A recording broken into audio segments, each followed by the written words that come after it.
I am a born Jamaican, and I have a Jamaican passport. I have never hidden the fact that my father, who came to Jamaica from the UK, had got me a British passport when Jamaica is in the Commonwealth, and our current constitution requires Commonwealth citizenship and at least 1 year's residence in Jamaica in order to be eligible to become a parliamentarian.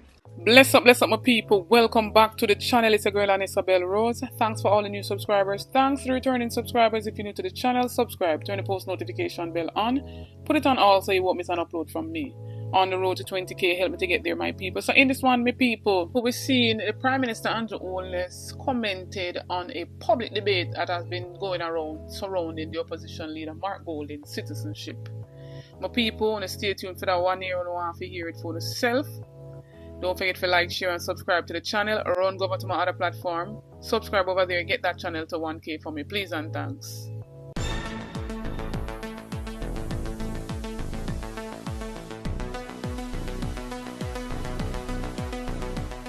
So my people, an ongoing debate surrounding the opposition leader Mark Golding is still going, my people. And it's surrounding his whole citizenship, comes into question. He says it's some form of distraction, trying to distract the public from this whole constitution reform where the government has in process, and fail to tell the people whether or not they will move away from this Privy Council that he wants.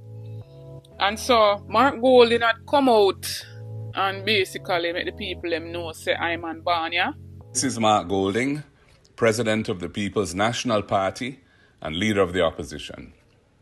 I am a born Jamaican, and I have a Jamaican passport. I have never hidden the fact that my father, who came to Jamaica from the UK, had got me a British passport when I was a young child. From before first serving in government, I travel on my Jamaican passport when I go abroad. And like other Jamaicans, I apply for visas from countries such as the US and the UK in order to go there. I am on Banya. But the local government elections and the recent polls seem to be driving some to grasp at straws. So I go back to the issue of constitutional reform. Jamaica is in the Commonwealth, and our current constitution requires Commonwealth citizenship and at least 1 year's residence in Jamaica in order to be eligible to become a parliamentarian. And over the years, parliamentary candidates with Commonwealth passports have therefore legitimately participated in general elections to become MPs and have been appointed to sit in the Senate also. On the other hand, the current constitution prohibits non-Commonwealth citizens who have pledged foreign allegiance from being parliamentarians. The constitutional reform process should reconsider these rules and make them accord with the realities of the Jamaican experience. We owe it to our Jamaican family, here and abroad, to have a consistent and coherent set of rules to deal with this important matter. And some people, we know that he is a citizen of Britain by means of his father's nationality.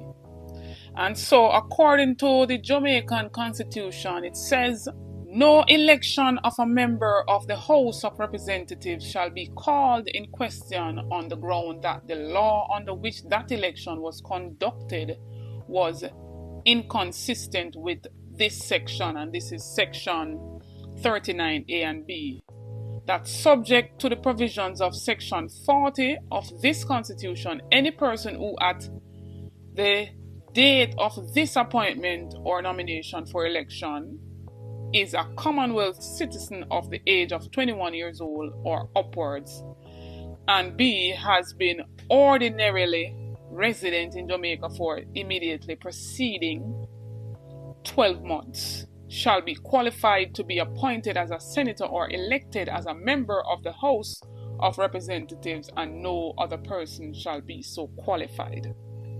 And so if you are qualified under the Commonwealth, having been over the age of 21 and a citizen of Jamaica over 12 months, which is equivalent to a year, then if you're qualified to be a senator and an MP under the Constitution, you can be qualified to become a Prime Minister. People, we've seen Prime Minister Andrew Holness comes out today on an interview at CVM at Sunrise, and he basically, commented on this debate, and he said that to be the ultimate executive leader of the country, you should have no other citizenship. Here's more. Welcome back to the program, Prime Minister. I wanted to ask, just before we wrap up the conversation about the referendum, because it is such a topic of discussion at the moment, what is your position and your view on dual citizenship and holding such and being in the a member of parliament? Let me say this as a kind of precursor to answering you. I've tried not to say too much on the constitutional reform issues because there is a strategy to literally take all my statements and turn them into political fodder. And I didn't want anything that I said to be used as an excuse not to proceed, because we got the sense that people were looking for excuses not to proceed with the constitutional reform. So I deliberately, totally stayed away from it. So even though I am going to be very careful and guarded, limited in any statement that I make on this matter of the dual citizenship, except what I've already said, which I was very clear in statements made when I was leader of government business in the parliament over a decade ago, that I believe that the Jamaican diaspora is much bigger than our Commonwealth, and that the Jamaican Commonwealth is our diaspora wherever they are, and that we should allow persons with Jamaican citizenship to be able to serve Jamaicans in our parliament politically. So for me, it doesn't matter what other citizenship you have, once you swear allegiance, being a Jamaican citizen, to Jamaica. That would be my stated position. The other thing I would say is that to be the ultimate leader of a country, to be the ultimate executive leader of the country, you should have no other citizenship.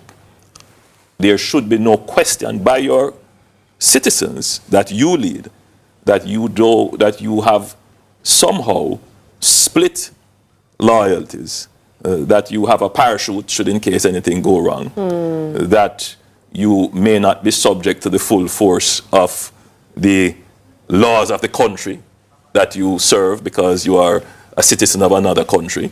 You could always find a way out.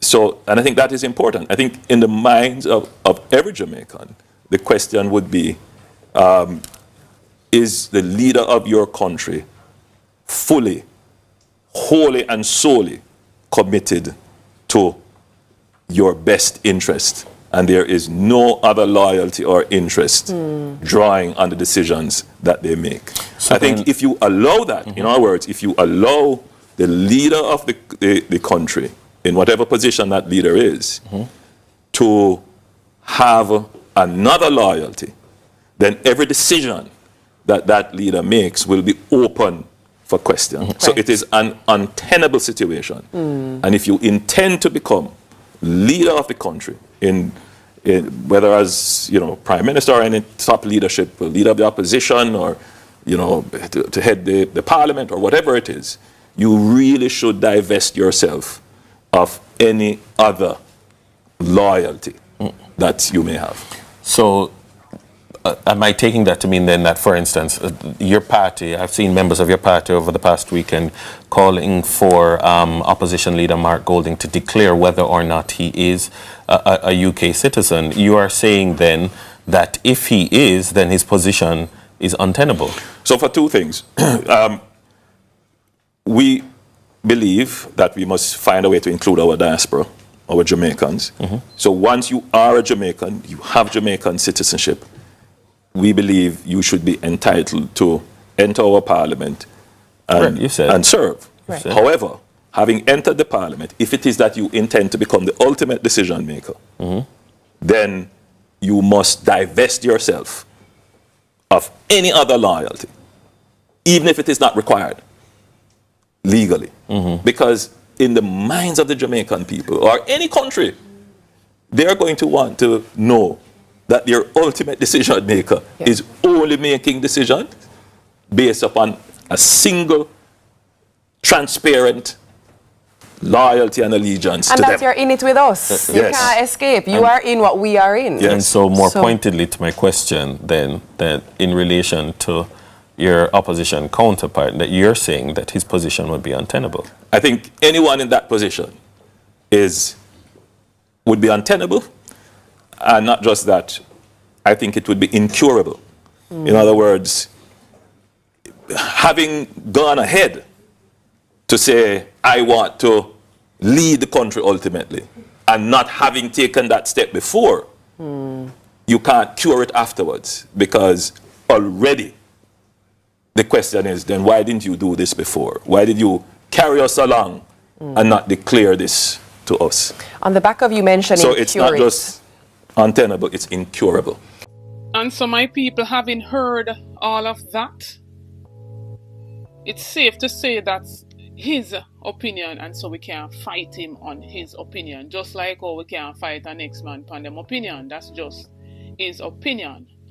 And so me basically I work with the Constitution, and under the law, there's nothing of that effect in the Constitution.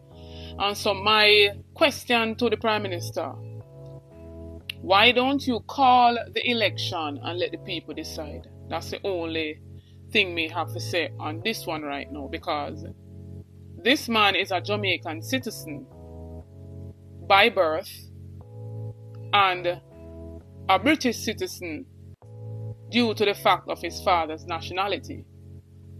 And so call the election and make the people decide whether or not they want a prime minister or a head of state who has another citizenship, so to speak. Call the election, make the people do the speaking by voting.